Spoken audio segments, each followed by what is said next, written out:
नमस्कार मित्रांनो, मी निलेश पाटील आपलं YouTube channel NRP property information आपलं स्वागत करत आहे. मित्रांनो, सिडकोने नवीन जी योजना आलेली आहे त्याच्यामध्ये तुम्ही बघाल तर 4,500 घरांची ही सोडत निघालेली आहे. ही सोडत नसून ॲक्चुअली लास्टच्या पाठीमागच्या लॉटरीमध्ये जी 22,000 घरांची सोडत निघाली होती त्यातून उरलेली घरं असणार आहेत. त्याच्यामध्ये तुम्ही बघाल तर सगळ्यात जास्त बघाल तर तळोजा लोकेशनमध्ये जास्त घरं आहेत. या सोडतीमध्ये जी लोकेशन आहेत ना, तळोजा, कळंबोली, खारघर, द्रोणागिरी आणि घनसोली या लोकेशनचा या सोडतीमध्ये समावेश आहे.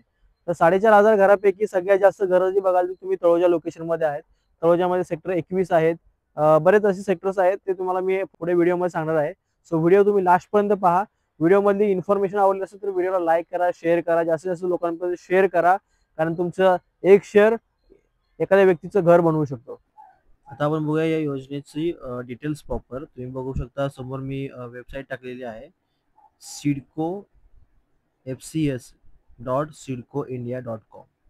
याच्यावरती गेल्यानंतर तुम्हाला इथे असं एक ओपन होईल. त्याच्यानंतर इकडे 3 डॉटवरती क्लिक करायचं आहे. क्विक लिंक्सवरती क्लिक करून तुम्हाला इथे बुकलेट डाउनलोड करायचं आहे.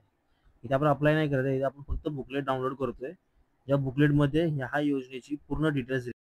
आता आपण बघू शकता समोर माहिती पुस्तिका दिसते. प्रधानमंत्री आवास योजनेअंतर्गत आर्थिकदृष्ट्या दुर्बल घटक आणि अल्प उत्पन्न गट याकरिता तळोजा, द्रोणागिरी, घनसोली, खारघर आणि कळंबोली येथे 4,508 घरांची विक्रीची गृहनिर्माण योजना इथे काढलेली आहे सिडकोने.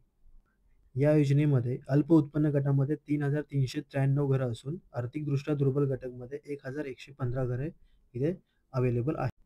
सोडतीचे वेळापत्रक बघूया. सिलेक्ट माय सिडको होम योजना 2025 चे वेळापत्रक खालीलप्रमाणे राहील.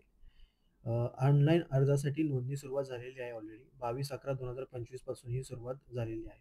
दुपारी 4 वाजल्यापासून ऑनलाईन अर्ज करण्यासाठी सुरुवात झालेली आहे.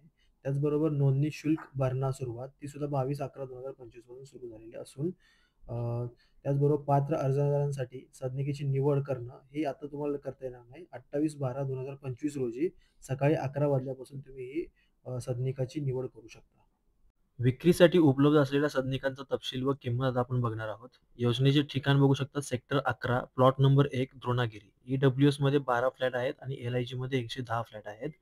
EWS ची प्राइस बघाल तर तुम्ही 22,18,059 रुपये आहे. तर LIG ची प्राइस बघाल तर 30,17,782 असणार आहे. LIG चा तुम्ही बघाल तर ऑलमोस्ट कार्पेट तुम्हाला 320 च्या आसपास भेटेल आणि EWS मध्ये तुम्हाला 277 चा कार्पेट इथे मिळणार आहे. त्याचबरोबर सेक्टर 12, प्लॉट नंबर 63, द्रोणागिरी. इथे EWS मध्ये 19 घरं आहेत, LIG मध्ये 131 घरं आहेत. त्याचबरोबर EWS मध्ये त्यांना कार्पेट मिळतं 277 आणि LIG मध्ये त्यांना मिळतं 320 चा कार्पेट. EWS मध्ये त्याची प्राइस दिलेली आहे सेम ॲज इट इज 22,18,059 रुपये आणि LIG मध्ये 30,17,782 रुपये इथे प्राइस दिलेली आहे. त्याचबरोबर सेक्टर 12, प्लॉट नंबर 68, द्रोणागिरी. इथे बघू शकता तुम्ही 27 फ्लॅट आहेत आणि LIG मध्ये 131 फ्लॅट आहेत. त्यांची प्राइस तुम्ही बघाल तर सेम ॲज इट इज आहे. Sector 21, plot number 8, Taloja. 41 flat आहेत EWS मध्ये आणि 182 फ्लॅट आहेत LIG मध्ये. कार्पेट अगेन सेम तुम्हाला 277 चा कार्पेट मिळतोय EWS मध्ये आणि LIG मध्ये तुम्हाला 320 चा कार्पेट मिळतोय. प्राइसिंग मध्ये डिफरन्स आहे. EWS मध्ये तुम्हाला 21,71,556 तुम्हाला प्राइस मिळणार आहे. LIG मध्ये तुम्हाला 30,58,578 तुम्हाला इथे प्राइस मिळणार आहे. त्यानंतर sector 22, plot number 1, Taloja. EWS मध्ये 21 फ्लॅट आहेत, LIG मध्ये 124 फ्लॅट आहेत. EWS मध्ये त्याचा कार्पेट तुम्हाला 277 आहे, LIG मध्ये तुम्हाला त्याचा कार्पेट 320 आहे. प्राइसिंग अगेन सेम आहे दोघांची. त्यानंतर sector 27, plot number 1, Taloja. 105 flat EWS मध्ये आहेत, 514 फ्लॅट तुम्हाला LIG मध्ये मिळतात. त्याचबरोबर त्यांची प्राइस बघू शकता अराउंड सेम प्राइसिंग आहे, फक्त 1-1.5 लाखाचा फरक तुम्हाला वरखाली होतो.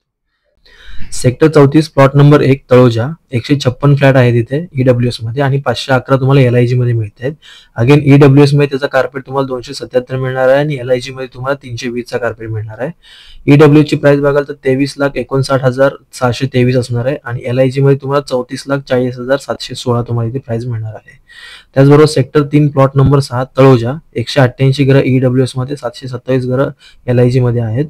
अगेन कार्पेट तुम्हाला 277 चा तुम्हाला EWS मध्ये आणि LIG चा तुम्हाला 320 मिळणार आहे कार्पेट. EWS ची प्राइस 23,59,723 तुम्हाला इथे प्राइस मिळणार आहे EWS मध्ये, आणि LIG मध्ये तुम्हाला 34,40,716 मिळणार आहे. त्यानंतर सेक्टर 36 प्लॉट नंबर 1 तळोजा, इथे तुम्हाला 135 घरं फक्त EWS मध्ये अवेलेबल आहेत. LIG मध्ये इथे एकही घर अवेलेबल नाहीये. EWS मध्ये याची प्राइस आहे तुम्हाला 23,59,723. त्याचबरोबर सेक्टर 36 प्लॉट नंबर 2 तळोजा, इथे EW ची घरं आहेत 353 आणि LIG ची घरं आहेत 783. EWS मध्ये तुम्हाला इथे कार्पेट मिळणार आहे 277चा, आणि LIG मध्ये तुम्हाला मिळणार आहे 320चा कार्पेट. प्राइसिंग असणार आहे 23,59,723 EWS मध्ये आणि 34,40,716 LIG मध्ये. सेक्टर 37 प्लॉट नंबर 1 तळोजा, 26 घरं आहेत EWS मध्ये आणि LIG मध्ये 134 घरं आहेत. कार्पेट सेम असणार आहे. प्राइसिंग तुम्हाला वेगळी आहे 21,71,556 EWS मध्ये आणि LIG मध्ये 30,58,578. त्याचबरोबर सेक्टर 34 प्लॉट नंबर 1 खारघर, तुम्हाला EWS मध्ये 20 घरं आहेत, LIG मध्ये 119 घरं आहेत. कार्पेट तुम्हाला सेम आहे. प्राइसिंग फक्त डिफरंट आहे. 26,49,717 तुम्हाला इथे EW ची प्राइसिंग आहे आणि LIG तुम्हाला 37,95,172 तुम्हाला इथे प्राइसिंग मिळणार आहे. सेक्टर 15 प्लॉट नंबर 9 कळंबोली, इथे EW ची 2 घरं आहेत आणि 22 घरं LIG मध्ये आहेत. प्राइसिंग सेम, कार्पेट सेम आहे. प्राइसिंग फक्त डिफरंट आहे. 26,32,368 तुम्हाला इथे EW ची प्राइसिंग आहे आणि 37,47,158 तुम्हाला इथे LIG ची किंमत आहे. सेक्टर 10 प्लॉट नंबर 1 घनसोली, इथे तुम्हाला EW चे एकही घर नाहीये, फक्त LIG मध्ये एक घर अवेलेबल आहे. त्याचं कार्पेट बघाल तर 320 असणार आहे. प्राइसिंग बघाल तर 36,72,505 इथे प्राइसिंग मिळणार आहे. सेक्टर 10 प्लॉट नंबर 2 घनसोली, इथे तुम्हाला EWS मध्ये एकही घर नाहीये, LIG मध्ये एक घर आहे. त्याची प्राइसिंग तुम्हाला सेम असणार आहे 36,72,505. नोंदणी करण्याची प्रक्रिया एकदम सोपी आहे. जसं आपण आता बघितलं, जसं बुकलेट डाउनलोड केलं, सदर गृहनिर्माण योजनेत नोंदणी करण्याची प्रक्रियाबाबतची सविस्तर माहिती सिडकोच्या पोर्टलवरती उपलब्ध करून देण्यात आलेली आहे. त्याबाबतची माहिती पाहण्यासाठी कृपया www.sidcofcf.sidcoindia.com या वेबसाईटवरती जाऊन क्विक लिंक या बटनावरती क्लिक करायचं आहे. आवश्यक कागदपत्रे: आधार कार्ड, पॅन कार्ड, डिजी लॉकरमध्ये सर्व कागदपत्र असणं आवश्यक आहे. उत्पन्नाचा दाखला 2024-25 या वर्षाचे ITR अथवा तहसीलदाराचे उत्पन्न प्रमाणपत्र असणं गरजेचं आहे. दिनांक 1/1/2018 नंतरचं तुम्हाला इथे आदिवासी प्रमाणपत्र म्हणजे तुम्हाला इथे डोमासाईल तुम्हाला लावणं गरजेचं आहे. त्याचबरोबर जात प्रमाणपत्र व जात वैधता प्रमाणपत्र तुम्हाला इथे लावणं गरजेचं आहे. विकलांग असल्यास विकलांगचं सर्टिफिकेट म्हणजे ID कार्ड असणं गरजेचं आहे. पत्रकार, माथाडी कामगार आणि बाकीच्या ज्या आहेत त्यांच्यासाठी वेगळी घरं इथे उपलब्ध आहेत. मित्रांनो, व्हिडिओमधील इन्फॉर्मेशन आवडली असेल व्हिडिओला लाईक करा, जास्तीत जास्त लोकांपर्यंत शेअर करा आणि चॅनलवरती नवीन असाल तर चॅनलला नक्की सबस्क्राईब करा. अशाच सिडकोच्या विषयी किंवा म्हाडाविषयी मी इन्फॉर्मेशन आपल्या चॅनलवरती प्रोव्हाइड करत असतो. सो व्हिडिओला नक्की लाईक करा आणि जास्तीत जास्त लोकांपर्यंत शेअर करा.